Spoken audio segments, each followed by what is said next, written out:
So hello everyone, hope you all are doing good. तो चलिए आज के वीडियो में हम लोग एक और नए बिजनेस को डिस्कस करते हैं। ये बिजनेस को आप मेरे जो हिताची एनर्जी का वीडियो है उसके साथ कंबाइन कीजिए, और जो हमने पहले जो भी ट्रांसफार्मर्स की कंपनियों को डिस्कस किया है उसमें कुछ 5 या 6 नेम्स को हमने डिस्कस किया था, उन सभी बिजनेस को आप जोड़िए। और जो यस हाई वोल्टेज कंपनी को हम लोग आज डिस्कस करेंगे, ये उसी का आप समझ लीजिए कंटिन्यूएशन है, उसी पूरे सेक्टर के अंदर एक नया बिजनेस की तरह से काम करेगा ये। अब यस हाई वोल्टेज जो बिजनेस है ना, काफ़ी इंटरेस्टिंग बिजनेस है, थोड़ा डिफरेंट है।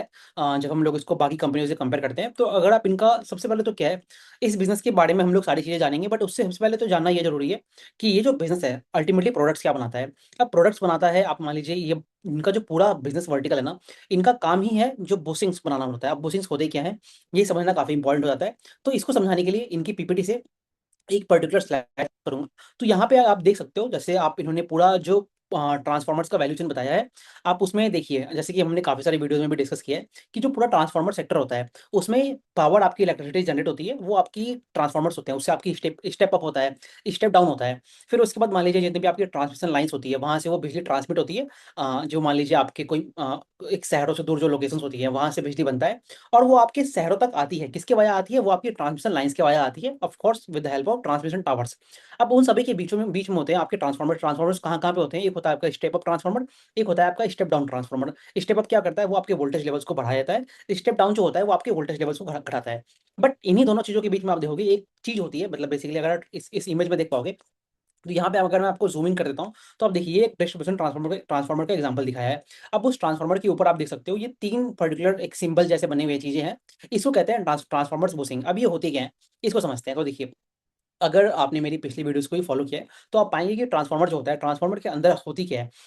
अगर आप रिकॉल कर पाते हो, जैसे अभी बातें चल रही थी कि मिडल ईस्ट के वॉर के कारण जितने भी ये ट्रांसफार्मर के अंदर जो ऑयल होती है, जो मिनरल ऑयल्स वगैरह होते हैं, उन सभी के प्राइसेज़ काफ़ी बढ़ गए। जो आपकी कॉपर की बेसिकली कॉइल्स वगैरह होती हैं, कॉपर की प्राइसेज़ बढ़ गई, तो उससे आपको इम्पैक्ट आया। अब मैं ये चीज़ आपको क्यों बता रहा हूँ? बिकॉज़ अब देखिए ट्रांसफार्मर के अंदर क्या होता है, आपका एक ऑयल का एनवायरनमेंट है, उसकी जो कोर है वो आपकी कॉपर वगैरह की बेसिकली वायर्स वगैरह से बनी होती है। अब जो आपने अभी इमेज देखी, वहाँ पे आपने ये पाया कि वहाँ पे जो बुशिंग्स है, जिस प्रोडक्ट को बुशिंग कह रहे हैं, वहाँ पे 3 बुशिंग बनी है, मतलब 1, 2, 3 3 बुशिंग्स है। अगर हम लोग बचपन में जो भी हमने मतलब जो भी इंजीनियरिंग फिजिक्स वगैरह पढ़ी है, तो वहाँ पे हमने ये जाना है कि इलेक्ट्रिसिटी में 3 फेजेस होते हैं। आर-वाई-बी 3 फेज होता है। तो उसी के लिए मान लीजिए वो 3 फेज के लिए वहाँ पे 3 बेसिकली बुशिंग्स बनी है। अब एक्चुअली में क्या होता है, किसी भी ट्रांसफार्मर के अंदर एक्चुअली में 4 बुशिंग्स होती है। 3 for your R, B and Y phases and 1 for the neutral phase. जैसे आप समझते हो ना, जैसे आपकी फ्रिज हो गया, आयरन हो गया, जितनी भी ये आपकी मतलब स्विचेज़ वगैरह होती हैं, वहाँ पे एक और स्विच दी होती है, ताकि उससे क्या होती है, जो इलेक्ट्रिसिटी है वो आपकी ग्राउंड में चली जाती है। तो वो एक न्यूट्रल बुशिंग होती है। तो कहने का मतलब क्या है, किसी भी एक ट्रांसफार्मर के अंदर बेयर मिनिमम 4 बुशिंग्स होती है। अब ये जो 4 बुशिंग्स है वो आपकी एक तो हाई वोल्टेज साइड में होगी, और जो 4 बुशिंग्स है वो आपकी लो वोल्टेज साइड में होगी। तो ये पूरा ट्रांसफार्मर का मतलब क्या बुशिंग्स होते हैं। अब बुशिंग्स ये तो बेसिकली हो गया, कितनी बुशिंग्स ट्रांसफार्मर में होती है। अब बुशिंग्स का एक्चुअली में पर्पस क्या है? तो जो मैं आपसे बात बता रहा था अभी आपको, कि ट्रांसफार्मर के अंदर आपकी होती है ऑयल। ऑयल कौन-सी होती है? वो मिनरल ऑयल होती है। अब वो जो ऑयल होती है वो आपकी गर्म होती है। जब ट्रांसफार्मर के अंदर आपकी इलेक्ट्रिसिटी वगैरह फ्लो करेगी, तो उससे वो हीट अप हो जाएगी। अब अल्टीमेटली ट्रांसफार्मर का एम क्या होता है? एक तरफ मानिए आपका बिजली जनरेट हुआ, तो अगर हम लोग उस इमेज की तरफ वापस चले, तो आप समझ पाओगे।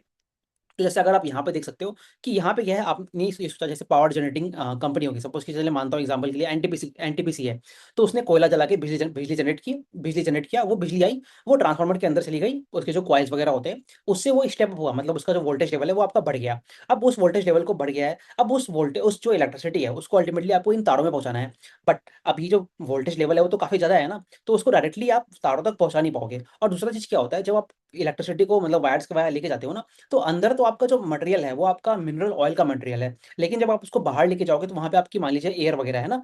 अब क्या होता है, जैसे अगर आपने बचपन में वो देखा होगा, हमने जितनी भी एक्सपेरिमेंट्स वगैरह किए हैं, आपकी स्टैटिक इलेक्ट्रिसिटी होती है, या फिर अगर आप कभी मान लीजिए रोड्स वगैरह पे किसी कोई ट्रांसफार्मर्स देखे होंगे आप, तो वहाँ पे क्या होता है, आपने ये देखा होगा कभी ट्रांसफार्मर में वो मतलब चिंगारी वगैरह निकलती रहती है। तो वो होता क्या है, वो इसलिए होता है कि आप मान लीजिए एक ट्रांसफार्मर है, ट्रांसफार्मर के अंदर जो आपकी वोल्टेज लेवल्स है वो काफ़ी ज़्यादा है। तो वो क्या होता है, वो अपने आस-पास की जो बेसिकली एनवायरनमेंट होता है, कहने का मतलब क्या है, जो आपकी हवा होती है उसको आयोनाइज़ कर देता है। आयोनाइज़ कर देता है, कहने का मतलब क्या है, उसको एक वर्ड होता है, मतलब फिजिक्स का कांसेप्ट है, उसको कहते हैं कोरोना डिस्चार्ज कहते हैं। एक अलग आपको एक इंटरेस्टिंग वे में समझाऊँ अगर मैं इस चीज़ को, तो क्या होता है, अगर मान लीजिए उतनी हाई वोल्टेज की जो इलेक्ट्रिसिटी है डायरेक्टली आप हवा में छोड़ दोगे ना, तो अगर आपने वो लाइटनिंग वगैरह हमने देखा है ना, आपने देखते हो कि लाइटनिंग जो होती है वो आपकी पैर वगैरह पे गिर जाती है, वो चीज़ें पूरी आपकी जल जाती है। तो क्या होता है, अगर आप उस इलेक्ट्रिसिटी को, उतनी हाई वोल्टेज की इलेक्ट्रिसिटी को अगर आप डायरेक्टली छोड़ दोगे, तो उससे आपकी जो अगल-बगल की एयर है वो आपका मान लीजिए काफ़ी कंडक्टिंग मटेरियल बन जाएगा। और दूसरा क्या होता है, जो इंसान वगैरह उसके आस-पास खड़ा है, उसको अपनी ओर अट्रैक्ट कर लेगा। मतलब वो कुछ कुछ होता है ना, मतलब बेसिकली मैग्नेटिक फील्ड्स बन जाएँगे और वो उसको अगल-बगल चीज़ों को अट्रैक्ट कर लेते हैं। तो इसलिए क्या होता है, अगर आप इंडस्ट्री में देखोगे ना, जो ये बुशिंग्स वगैरह होते हैं, जैसे मान लीजिए जितने भी आपकी ये पावर प्लांट्स वगैरह होते हैं, वो आपके मान लीजिए गाँव में होते हैं, शहरों से दूर होते हैं, तो वहाँ पे क्या होता है, जानवर वगैरह काफ़ी ज़्यादा रहते हैं। तो कई बार क्या होता है, ये जो सब स्टेशंस होते हैं, जैसे मान लीजिए पावर ग्रिड के बहुत सारे सब स्टेशन हैं, मतलब across the country of course. तो कई बार वो जो बंदर वगैरह होते हैं ना, वो आपकी जो बुशिंग्स होती है, इनके ऊपर आके बैठ जाते हैं। तो अल्टीमेटली क्या होता है, वो सब जल जाते हैं। तो point which I am trying to say कि डायरेक्टली जो इलेक्ट्रिसिटी आ रही है उस ट्रांसफार्मर के अंदर से, उसको आप सीधे जो ट्रांसमिशन वायर्स हैं, जो आपका ये अधिकतर एनर्जी हो गया, फिर जो ट्रांसरेल वगैरह है, वो सभी चीज़ें उसका काम करते हैं। तो उन उनमें आप डायरेक्टली इस जो इलेक्ट्रिसिटी है, उनको छोड़ नहीं सकते हो। तो वहीं पे आपकी जो मटेरियल है, जो यूज़ होती है, वो उसको कहते हैं आपका एक तरह से बुशिंग्स कहते हैं। अब बुशिंग्स का काम क्या होता है? बुशिंग्स का काम क्या है? उसकी 2 साइड्स होती है। एक मान लीजिए आपके ट्रांसफार्मर ऑयल के अंदर रहेगा, मतलब ट्रांसफार्मर के अंदर रहती है।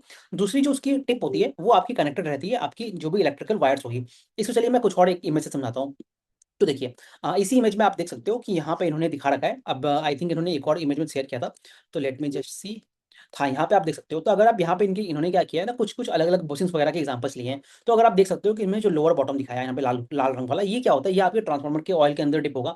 अब वो क्या होता है, अब आपकी जो बुशिंग्स है, एक साइड आपका ट्रांसफार्मर में डिप हो गया और जो दूसरा साइड है, अगर यहाँ पे आप टिप देखोगे इसकी, तो ये जो टिप होती है, यहाँ पे आप मान लीजिए जो आपकी इलेक्ट्रिकल वायर्स वगैरह होती है, वो आपकी कनेक्टेड रहती है।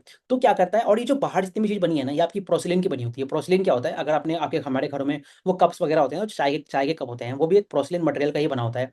तो उसी मटेरियल का एक तरह से हार्डन्ड फॉर्म जो होता है, वो बेसिकली इंसुलेटर कह रहा हूँ, मतलब ये जो बुशिंग्स वगैरह होती है, वहाँ पे यूज़ किया जाता है। तो ये जो मैंने अभी तक आपको बताया है, ये क्या है, ये यस हाई वोल्टेज का एक प्रोडक्ट है। तो यस हाई वोल्टेज का जो जो भी रेवेन्यू है, मतलब लगभग मान लीजिए 100% ऑफ जो जो रेवेन्यू है, वो आपका पूरा बुशिंग की मैन्युफैक्चरिंग से आता है। अब इस बुशिंग की मैन्युफैक्चरिंग से आता है। अब बुशिंग्स भी जो होते हैं, वो कई प्रकार के होते हैं। एक होता है आपका ऑयल इंसुलेटेड बुशिंग्स होती है, फिर आपकी आरआईपी बुशिंग्स होती है। अब इनमें अंतर क्या है?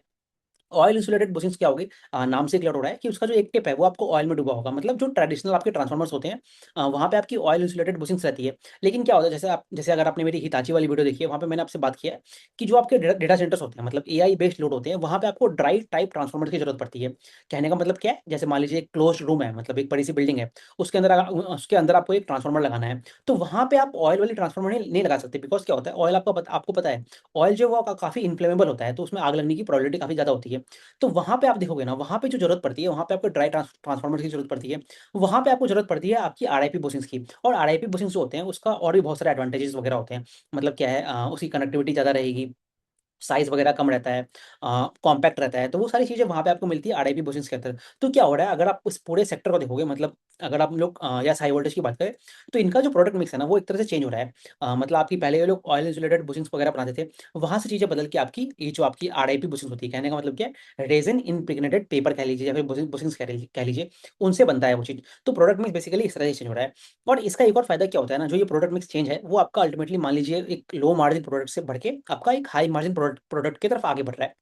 कहने का मतलब क्या है, अगर आपकी जो ऑयल बुशिंग्स होती है, वो मान लीजिए अगर आपका 15-17%, 15 से 17% मार्जिन्स कमांड करता है, तो वही जो आपकी आरआईपी बुशिंग्स होती है, वो आपका मान लीजिए 20-24% के बीच में मार्जिन्स कमांड करता है। तो इसी कारण आप इस कंपनी को देखोगे कि इनका लगभग मान लीजिए 80% जो रेवेन्यू है, वो आपका आरआईपी बुशिंग से आ रहा है। और लगभग 10-15% जो रेवेन्यू है, वो आपका क्यूआईपी बुशिंग, मतलब ओआईपी, मतलब ऑयल इंसुलेटेड जो बुशिंग्स होती है, वहाँ से आ रहा है। तो ये आपको अभी तक थोड़ा-थोड़ा समझ में आ गया होगा कि कंपनी एक्चुअली में करता क्या है और इसकी फिजिक्स वगैरह क्या होती है, उसको हमने ब्रीफ में समझ लिया है। तो चलिए, ये हो गया हमारा इंट्रोडक्शन अभी तक की वीडियो में। अब यहाँ से समझते हैं कि हम लोग इस बिज़नेस को डिस्कस कैसे कर रहे हैं, कैसे ये पूरा ट्रांसफार्मर की वैल्यू चेन में कमांड करता है, इसका जो टैम है, वो पूरे ट्रांसफार्मर सेक्टर में किस तरह से बिलॉन्ग करता है और इस पूरे बिज़नेस को हम लोगों को कैसे देखना चाहिए यहाँ से आगे आगे चल के। तो देखिए, अब अगर आप इस बिज़नेस को देखोगे ना, अगर आप इनका पूरा रेवेन्यू देखोगे, तो इनका जो लगभग एक लार्ज चंक ऑफ जो रेवेन्यू है ना, वो आपका इंडिया से ही बिलॉन्ग करता है। यूएस मार्केट जो है, मतलब यूएस कहने का मतलब मेरा की है, बेसिकली जो आपकी एक्सपोर्ट मार्केट है, वहाँ से अगर मैं आपको इनका रेवेन्यू कंट्रीब्यूशन बताऊँ, तो लेट्स सी कि ये लोगों ने दिखाया है, आई थिंक लेट अस सी इन्होंने कहाँ दिखा रखा है। यहाँ पे नहीं है, तो आगे पीछे चलते हैं। तो इन्होंने दिखा रखा था यहाँ पे कि इनका अलग-अलग ज्योग्राफी से कितना-कितना रेवेन्यू कंट्रीब्यूशन आता है। तो यहाँ पे आप देख सकते हो इस पर्टिकुलर स्लाइड में कि इनका जो रेवेन्यू कंट्रीब्यूशन है ना, तो देखिए लगभग 95% जो रेवेन्यू है वो आपका डोमेस्टिक मार्केट से आता है और लगभग 5% जो रेवेन्यू है वो आपका एक्सपोर्ट मार्केट से आता है। ये एफवाई 25 का डेटा है।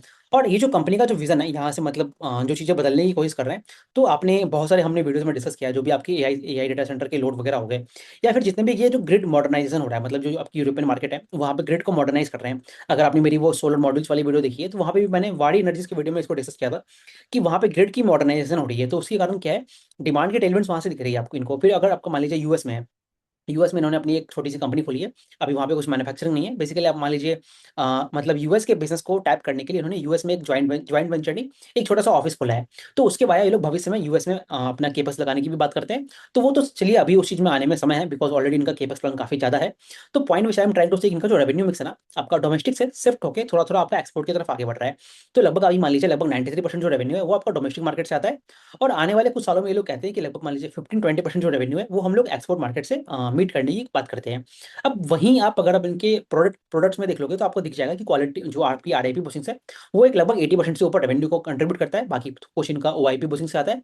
एचसी क्या होता है? एचसी होता है बेसिकली हाई करंट, मतलब जो ट्रांसफार्मर्स होते हैं ना, वो आपके 2 तरह के होते हैं। एक आपकी वोल्टेज ट्रांसफार्मर्स होती है, एक आपकी इंस्ट्रूमेंट ट्रांसफार्मर्स होती है।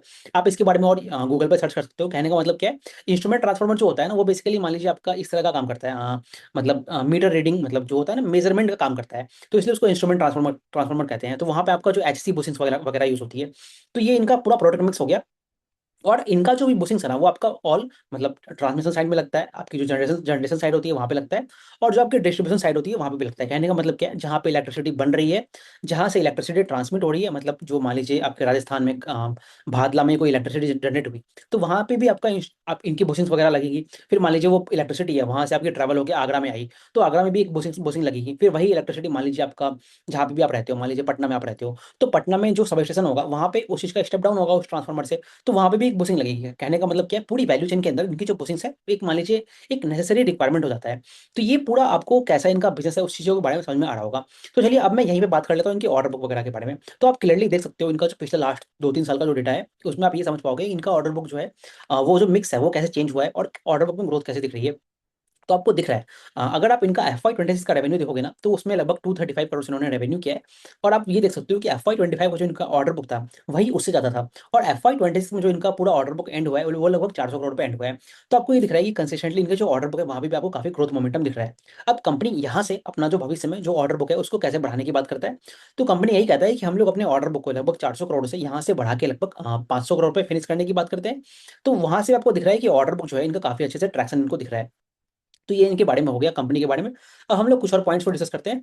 बाकी अगर आप इनके रेवेन्यू परफॉर्मेंस को देखोगे तो आपको दिखेगा कि कंपनी काफ़ी कंसिस्टेंटली लगभग ये लोग जो इनका जो गाइडेंस रहता है रिलेटिवली अगर आप देखोगे ना, तो लगभग 35 से 40% पे ग्रो करने की बात करते हैं। बट कंसिस्टेंटली अभी पिछले कुछ सालों से ये लोग इस गाइडेंस को बीट कर रहे हैं। और अगर आप एफवाई 26 में देखोगे, तो आराम से इन्होंने लगभग 50% के ऊपर इन्होंने अपने पूरे रेवेन्यू को ग्रो किया है।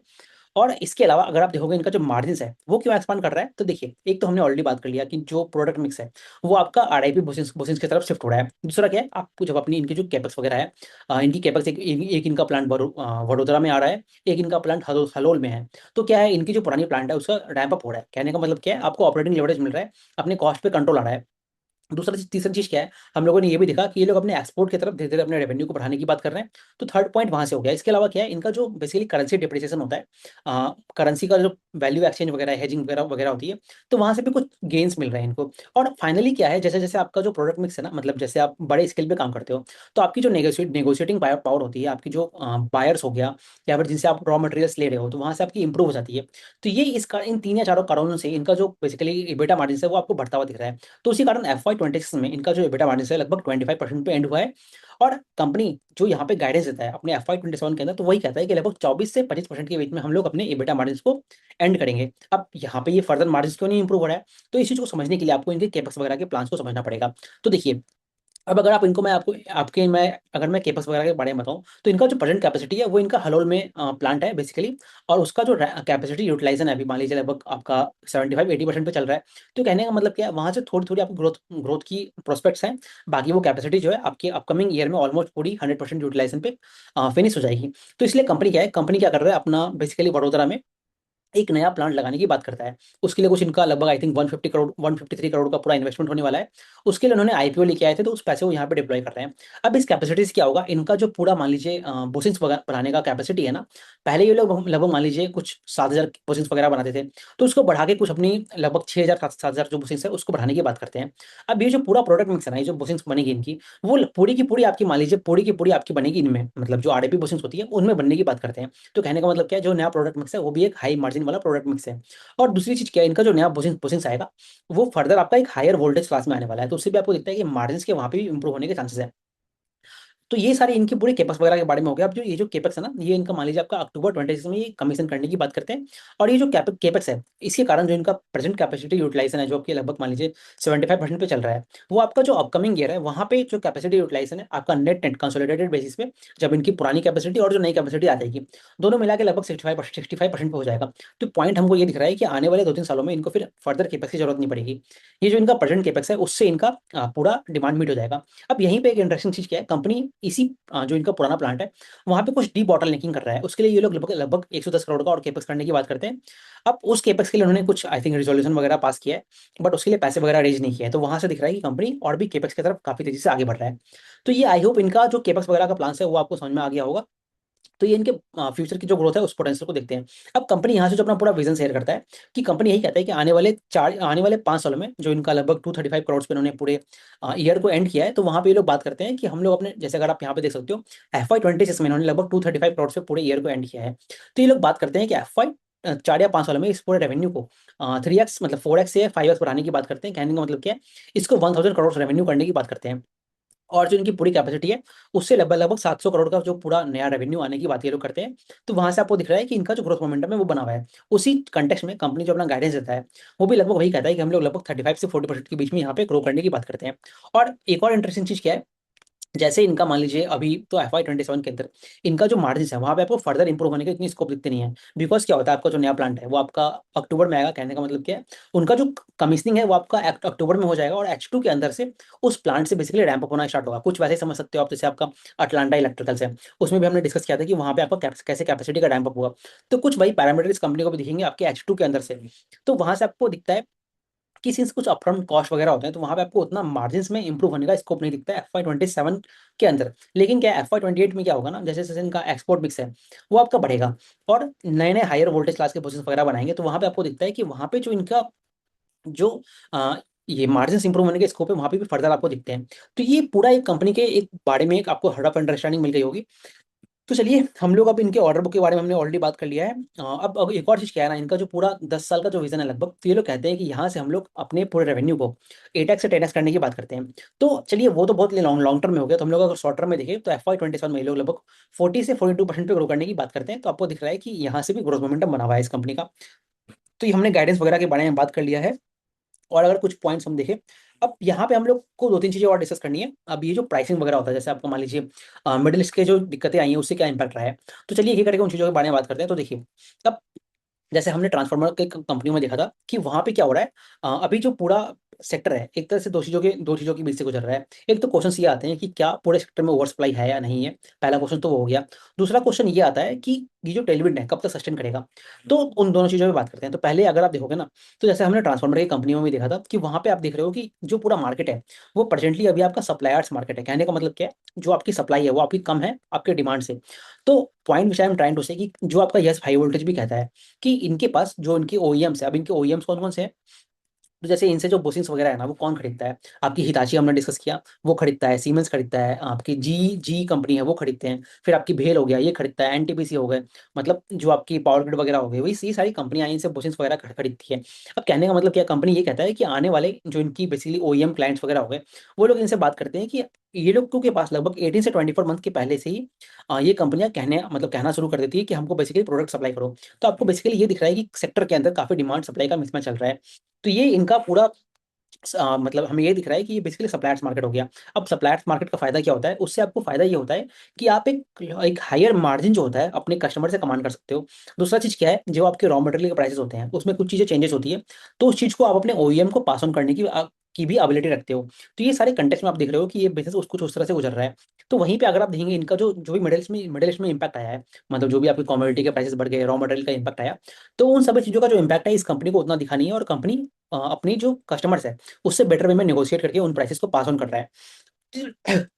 तो ये आपको इनका पूरा, और बाकी इनको कुछ टेलमेंट्स वगैरह, इनकी जो रेट्रोफिट बिजनेस होता है, तो जैसे अगर आपने मेरी हिताची वाली वीडियो देखी है, वहाँ पे मैंने आपसे बात किया था कि उनका सर्विसेज वाला सेगमेंट है वो धीरे धीरे बढ़ रहा है। कहने का मतलब क्या है, जो मेंटेनेंस डिमांड आती है कुछ वो आफ्टर मार्केट जैसा है, जैसे हम लोग को ऑटो एंसिलरी में बात करते हैं, तो वहीं पे ये कंपनियां भी जो है इनके ओईएम्स, इनका जो रेट्रोफिट वाला बिजनेस है, मतलब कहने का मतलब क्या है, एक बुशिंग आपने लगाई, तो कभी मान लीजिए बहुत तेजी से आपकी लाइटनिंग वगैरह हुई, तो उससे वो जो बुशिंग की जो पोर्सलिन होती है ना, मतलब जो 3 लेयर्स बनी है पोर्सलिन की, वो आपकी टूट जाती है, उसमें क्रैक्स वगैरह आ जाते हैं, तो वो आप उसको वापस यूज नहीं कर सकते हो।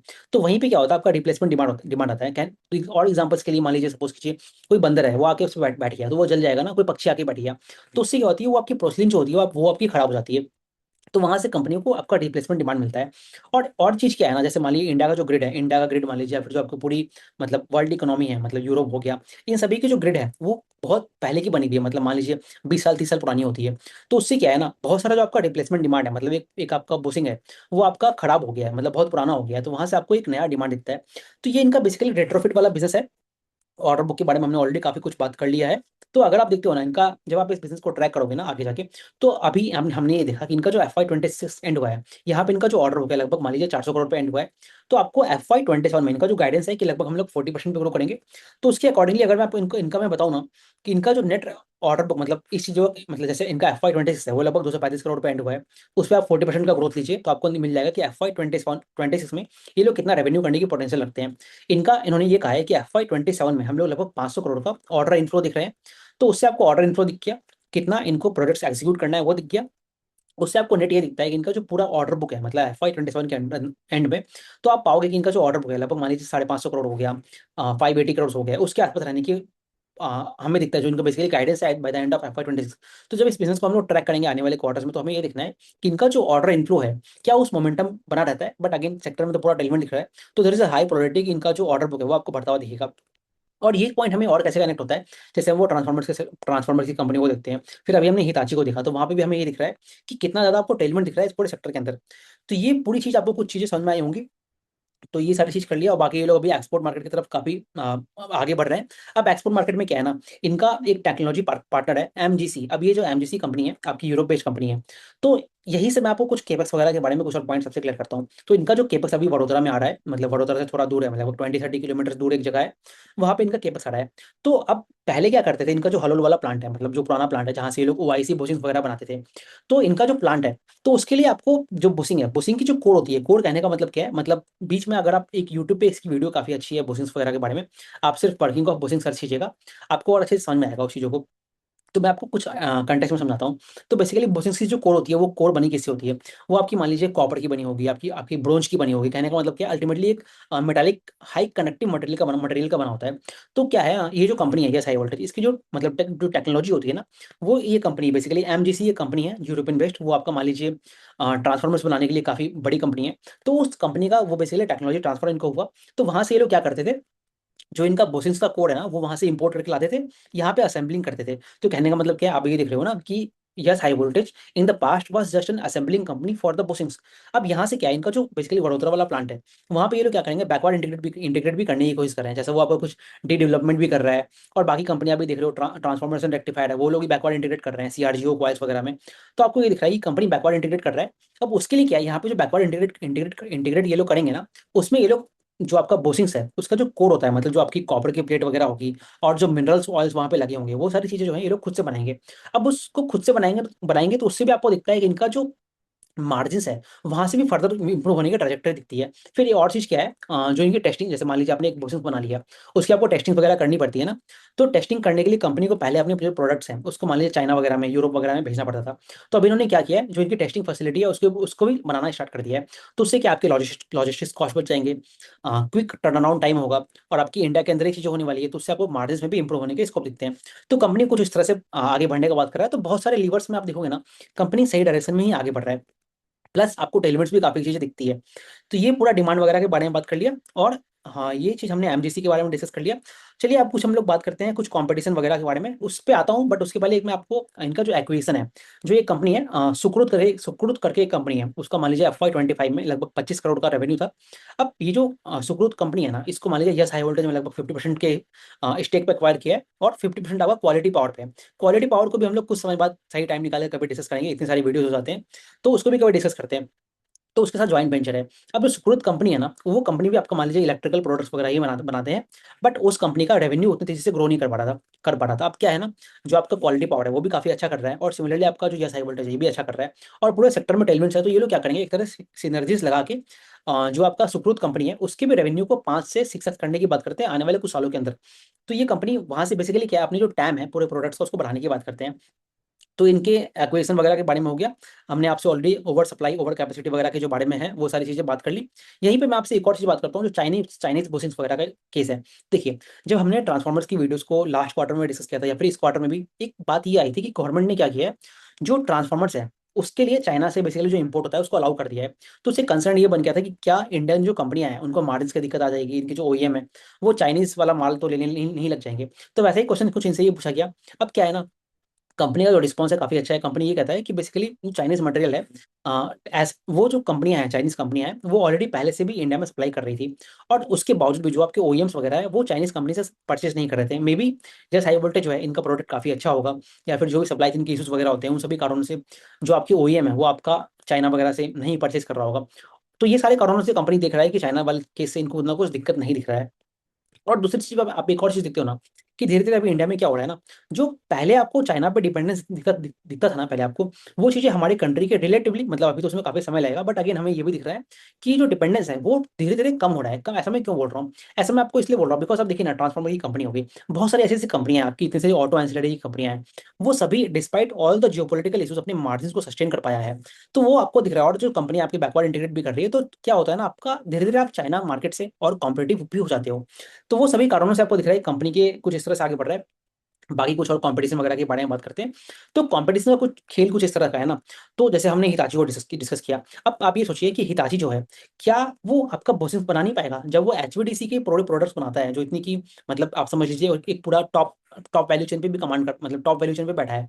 कहने का मतलब क्या है, आपका ऑफ कोर्स हिताची हो गया, जी वर्नोवा हो गया, या फिर जो सीमेंस भेल कंपनियां हैं, ये सभी आपकी ये मतलब बोसिंग्स वगैरह है वो बना सकते हैं। बट अब देखिए यहीं पे कैसे टाइम के एनालिसिस भी हमारी जरूरी है।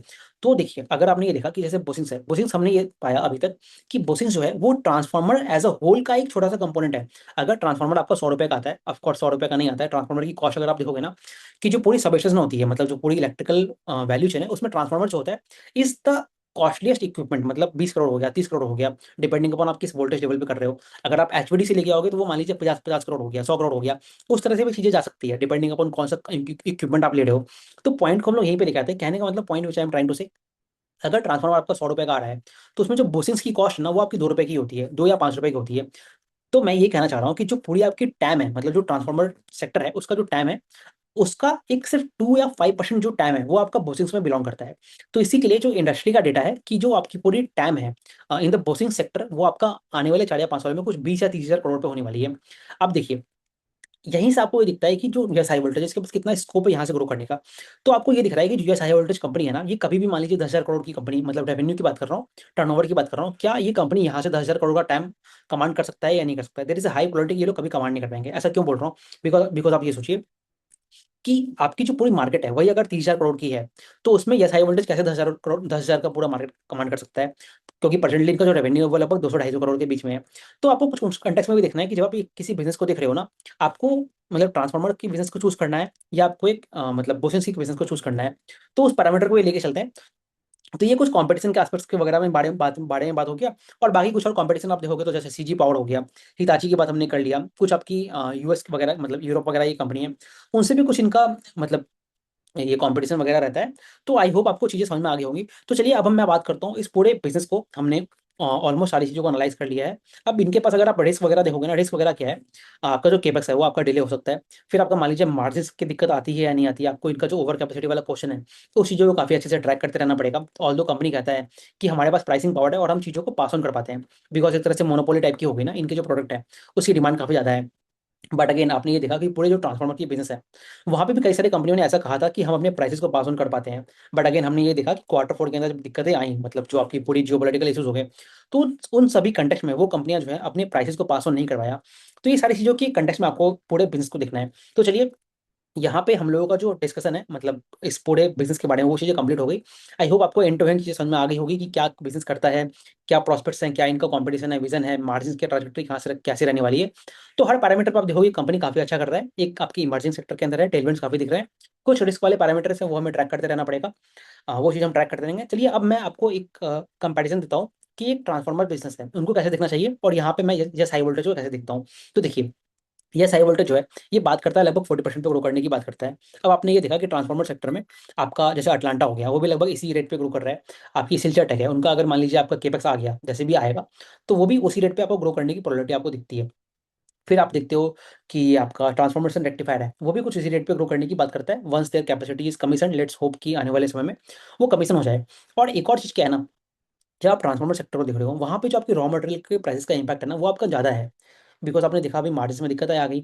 वहीं जो आपकी बुशिंग्स वाला सेक्टर है, मतलब जो आपकी यस हाई वोल्टेज काम कर रहा है, यहाँ पे आपको रॉ मटेरियल का इम्पैक्ट उतना ज़्यादा दिखता नहीं है। बिकॉज क्या होता है, जो बुशिंग बुशिंग है ना आपका, ट्रांसफॉर्मर के पूरे एक ट्रांसफॉर्मर बिजनेस बिजनेस है, उसके लिए वो एक छोटा सा प्राइस है। बट अगर वो बुशिंग्स खराब हो जाए, मतलब कहने का मतलब क्या है, एक बुशिंग आप लेके गए ट्रांसफॉर्मर पे लगाए, अगर वो बुशिंग सही नहीं हुई, तो उससे क्या है, एक 25-30 करोड़ का सामान जो है वो आपका पूरा खराब हो जाएगा। तो कंपनी क्या है, अपने वो 2 रुपए के सामान के लिए अपना पूरा 100 रुपए का सामान तो बिगाड़ेगी नहीं ना। तो वहाँ पे जो आपकी नेगोशिएटिंग पावर होती है, एक यस हाई वोल्टेज की जो कंपनी है, उसके लिए वो बढ़ जाती है। तो यहाँ पे जो मार्जिन है उसको प्रोटेक्ट करने की स्कोप ज़्यादा दिखते हैं। बट अगेन हमें आने वाले क्वार्टर्स में देखना पड़ेगा कितनी ये बात सही है। बट अभी के लिए तो हमें ये चीज़ हम एज्यूम कर सकते हैं। अब ये एक कंटेक्स्ट हो गया इसको देखने का। But again at the same time, जब आप यस हाई वोल्टेज या यस हाई वोल्टेज को देखते हो ना, क्या इसके पास उतना ह्यूज टाइम है ग्रो करने का? तो वो अगर आप कंपैरिजन करोगे ना, तो वो आपको यस हाई वोल्टेज के केस में बहुत ही कम दिखेगा, जब आप ट्रांसफॉर्मर के केस में देखते हो। तो ये भी कंपैरिजन आपको लेके चलना है। तो आपके पास क्या है, बहुत सारी अपॉर्चुनिटीज है इस पूरे सेक्टर के अंदर। आपकी क्वालिटी पावर भी अच्छी कंपनी है, यस हाई वोल्टेज एक अलग काम कर रहा है। कुछ ऐसे हिताची वगैरह हो गए, वो सब आपके स्टैटकॉम्स वगैरह बनाते हैं, एचवीडीसी के प्रोडक्ट्स बनाते हैं। तो उनके पास जो मार्जिन प्रोडक्ट करने के स्कोप है, वो आपके फर्दर ज़्यादा है। बिकॉज वो एक हाई मार्जिन सेगमेंट में, एक हाई मोनोपोलिस्टिक, एक हाई नीच सेगमेंट में काम करते हैं। और जो ट्रांसफॉर्मर्स की कंपनी होगी, वहाँ पे भी आपकी ग्रोथ रेट काफ़ी अच्छी दिखती है, बट वहाँ पे आपको कॉम्पिटिशन भी ज़्यादा मिलता है। तो कुछ इस कंटेक्स्ट में आप देखिए, बहुत सारी अलग अलग इंटरेस्टिंग कंपनियाँ हैं, आपको कौन सी सूट करती है, आप उसके बारे में बताइए और हम लोग और डिस्कस करेंगे। बाकी let's meet in another video. Let me know your thoughts. Thank you very much.